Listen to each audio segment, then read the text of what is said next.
ثنا ستاینه د الله لپاره ده چې د آسمانونو او ځمکې جوړونکی او د پیغام رسونکو پرښتو ټاکونکی دی. داسې پرښتې چې د هغو 2 او 3 او 4 وزرونه دي، د هغه چې څنګه خوښه وي د خپل مخلوق په جوړښت کې زیاتوالی راولي. په یقیني ډول الله په هر څه باندې قادر دی.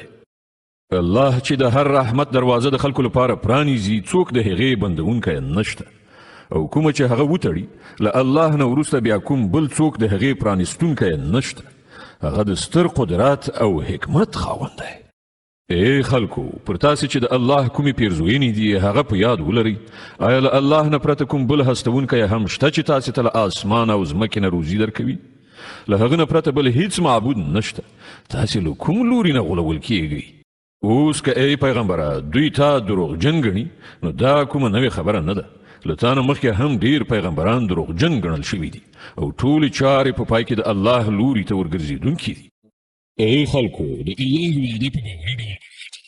له دنیا ژوند د تاسې ونه غولوي، او نه د هغه لوی غولونکی یعنې شیطان تاسې د الله په باب غولوي. په حقیقت کې شیطان ستاسې دښمن دی، نو تاسې هم هغه خپل دښمن وګڼئ. هغه خو خپل پیروان خپلې لارې ته د دې لپاره رابولي چې هغوی د دوزخیانو له جملې نه شي. کوم کسان چې کافر شي د هغو لپاره سخت عذاب دی، او کوم کسان چې ایمان راوړي او ښه عملونه وکړي د هغو لپاره مغفرت او لوی اجر دی. ښه نو څه مقام دی د هغه چا د ګمراهۍ چې د هغه لپاره د هغه ناوړه عمل ښایسته کړی شوی وي او هغه یې ښه ګڼي؟ حقیقت دا دی چې د الله چاته خوښه شي په ګمراهۍ کې اچوي، او چاته یې چې خوښه شي سمه لاره ورښیي. نو ای پیغمبره، ته خپل ځان د هغو خلکو په خاطر په غم او افسوس کې خامخا مه ویلې کوه.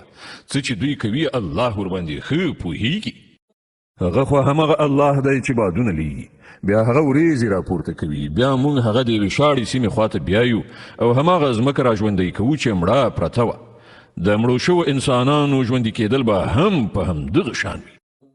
څوک چې عزت غواړي هغه باید وپوهیږي چې عزت ټول د الله دی. د هغه حضور ته چې څه شی پاس ورخیږي هغه صرف سپېڅلې وینا ده. عمل هغه وینا پورته خیژوي. پاتې شول هغه کسان چې په ناوړو کړنلارو لاس پورې کوي، د هغو لپاره سخت عذاب دی، او د هغو مکر په خپله له منځه تلونکی دی. الله تاسې له خاورې نه پیدا کړئ، بیا له نطفې نه، بیا یې ستاسې جوړې پیدا کړې، یعنې نر او ښځه. هیڅ ښځه نه حامله کیږي او نه ماشوم زیږوي مګر دا هر څه د الله په علم کې دي. هیڅ عمر موندونکی عمر نه مومي، او نه د چا په عمر کې څه کموالی راځي مګر دا هر څه په یو کتاب کې لیکل شوي دي. د الله لپاره دا ډیر آسان کار دی. او د دواړو سیندونو اوبه یو شانته نه دي. یو ډول خوږې او تنده ماتونکي دي، ښې څښل کیږي، او بل ډول سختې ترخې مالګینې دي چې نشي څښل کیدی. خو له دواړو نه تاسې تازه غوښه په لاس راوړئ. د اغوستلو لپاره د ګاڼې وسایل ترېنه راباسئ، او په همدې اوبو کې تاسې ګورئ چې کښتۍ د هغه سینه څیروي وړاندې ځي، تر څو چې تاسې د الله فضل ولټوئ او د هغه شکر ویستونکي شئ. هغه په ورځ کې شپه او په شپه کې ورځ ننباسي. لمر او سپوږمۍ رام کړي دي. دا هر څه به تر یوې ټاکلې نیټې پورې چلیږي.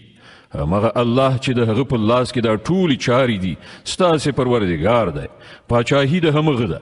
له هغه پرته چې تاسې نور بولئ، هغوی د یو خوله کې څښتنان هم نه دي. که هغوی وبولئ نو هغوی ستاسې دعاوې نشي اورېدلی، او که یې واوري نو د هغو دعاو تاسې ته څه ځواب نشي درکولی، او د قیامت په ورځ به هغوی ستاسې له شرک نه منکر شي. د حال له حقیقت نه داسې کوم صحیح خبر تاسې ته له یو باخبره پرته بل څوک نشي درکولی. ای خلکو، همدا تاسې الله ته اړ او الله خو بې نیازه خود په خپله ستایل شوی دی. که هغه وغواړي نو تاسې به ایسته کړي، او کوم نوی نسل به ستاسې په ځای راولي. دغسې کار کول د الله لپاره هیڅ ګران نه دي.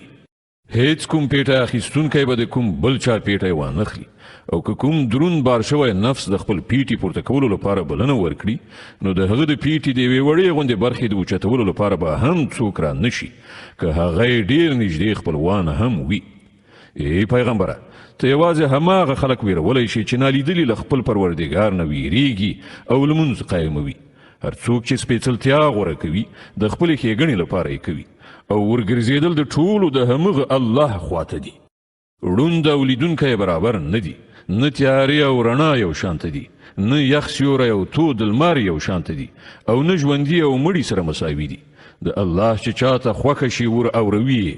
خو ای پیغمبره، ته هغه خلک نشي اورولای چې په هدیرو کې ښخ شوي دي. ته خو فقط یو خبردارونکی، مونږ ته له حق سره لیږلی، زیری ورکوونکی او ویرونکی، او هیڅ کوم امت داسې نه دی تیر شوی چې هغه ته کوم ویرونکی نه وي راغلی. اوس که دغه خلک تا دروغجن ګڼي، نو له دوی نه مخکې تیرو شوو خلکو هم د دروغو نسبتونه کړي دي. هغو ته د هغو پیغمبران له څرګندو دلیلونو او صحیفو او روښانه هدایاتو ورکوونکي کتاب سره راغلي وو. بیا کوم خلکو چې ونه مانه، ما هغوی ونیول او وګوره چې زما سزا څومره سخته وه. آیا ته نه وینې چې الله له اسمانه اوبه وروي او بیا د هغو په وسیله موږ راز راز میوې راباسو چې مختلف رنګونه وي. په غرونو کې سپینې او سرې لارې پیدا کړي چې بیلابیل رنګونه لري او تور کمرونه یې پیدا کړي. او په همدې ډول د انسانانو او ځناورو او څارویو رنګونه هم مختلف دي. حقیقت دا دی چې د الله له بندګانو نه یوازې عالمان له هغه نه ویریږي. بېشکه الله برلاسی او بخښونکی دی. ای پیغمبره، کوم کتاب چې موږ تا ته د وحی په وسیله د لیږلی دی همغه حق دی. د هغو کتابونو تصدیق کوونکی دی چې له ده نه مخکې راغلي وو. بېشکه الله د خپلو بندګانو له حاله باخبر او په هر شي باندې نظر لرونکی دی. بیا مو هغه کسان د دې کتاب وارثان کړل چې موږ هغوی د دغه میراث وړلو لپاره له خپلو بندګانو نه غوره کړل. اوس نو له هغو نه څوک پر خپل نفس ظلم کوونکي دي او څوک میانه رو دي او څوک د الله په اذن سره په نیکیو کې وړاندې تلونکي دي. همدا ډیر لوی فضل دی. د تل تر تله هستوګنې جنتونه دي چې هغو ته به دوی ورننوځي. هلته به دوی د سرو زرو په بنګړیو او مرغلرو سره سینګار کړی شي.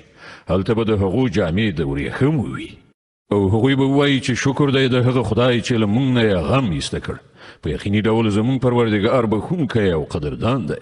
هغه ذات چې موږ یې په خپلې لورینې سره په ابدي استوګنځي کې میشته کړو. اوس دلته نه پر موږ کړاو راځي او نه راته ستوماني رسیږي.